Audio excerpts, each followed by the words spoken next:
আপনারা জানেন যে আমাদের বহুল প্রচারিত যে প্রতিশ্রুতি ফ্যামিলি কার্ড, চলতি মাসে শুরু হচ্ছে সরকারের নতুন উদ্যোগ ফ্যামিলি কার্ড কর্মসূচি। এমনটাই জানিয়েছেন তথ্য ও সম্প্রচার মন্ত্রী জহিরুদ্দিন স্বপন। রাজধানীতে সাংবাদিকদের সঙ্গে আলাপকালে তিনি বলেন, নিম্ন ও মধ্য আয়ের পরিবারগুলোকে একটি সমন্বিত সহায়তা ব্যবস্থার আওতায় আনতেই এই উদ্যোগ।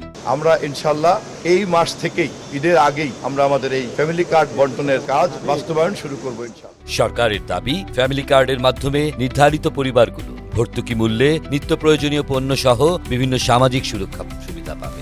একই সঙ্গে তৈরি হবে পরিবার ভিত্তিক একটি কেন্দ্রীয় ডাটাবেস। তথ্যমন্ত্রীর ভাষ্য, অনেক সময় প্রকৃত উপকারভোগী তালিকার বাইরে থেকে যায়, আবার কেউ কেউ একাধিক সুবিধা পেয়ে যায়। পরিবার ভিত্তিক তথ্য সংরক্ষণ করা হলে এই অসঙ্গতি কমবে বলে মনে করছে সরকার। আপনারা জানেন যে আমাদের বহুল প্রচারিত যে প্রতিশ্রুতি ফ্যামিলি কার্ড, জানা গেছে প্রাথমিকভাবে কয়েকটি জেলায় পরীক্ষামূলকভাবে কার্যক্রম শুরু হবে। এরপর ধাপে ধাপে সারা দেশে সম্প্রসারণের পরিকল্পনা রয়েছে। জাতীয় পরিচয়পত্রের তথ্যের সঙ্গে মিলিয়ে তৈরি হবে পরিবার প্রোফাইল। সংশ্লিষ্ট মন্ত্রণালয় ও বিভাগ সমন্বিতভাবে তথ্য ভাণ্ডার প্রস্তুত করবে। স্থানীয় প্রশাসন ও জনপ্রতিনিধিদের মাধ্যমে উপকারভোগী বাছাইয়ের কথাও জানানো হয়েছে। এবং বাংলাদেশের প্রতিটি পরিবারের নারী সদস্য পর্যায়ক্রমে এই ফ্যামিলি কার্ড পাবে।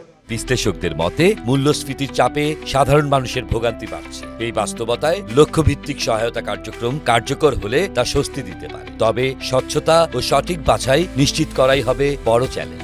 সরকার জানিয়েছে, খুব শীঘ্রই আবেদন প্রক্রিয়া ও যোগ্যতার মানদণ্ড বিস্তারিত প্রকাশ করা হবে। সবকিছু ঠিক থাকলে চলতি মাসেই আনুষ্ঠানিকভাবে শুরু হবে ফ্যামিলি কার্ড কর্মসূচি। বেশ কিছু কাজে মাননীয় প্রধানমন্ত্রীর নেতৃত্বে আমরা হাত দিতে পারি। আহমেদ শাহেদ, বাংলা বাজার পত্রিকা, ঢাকা।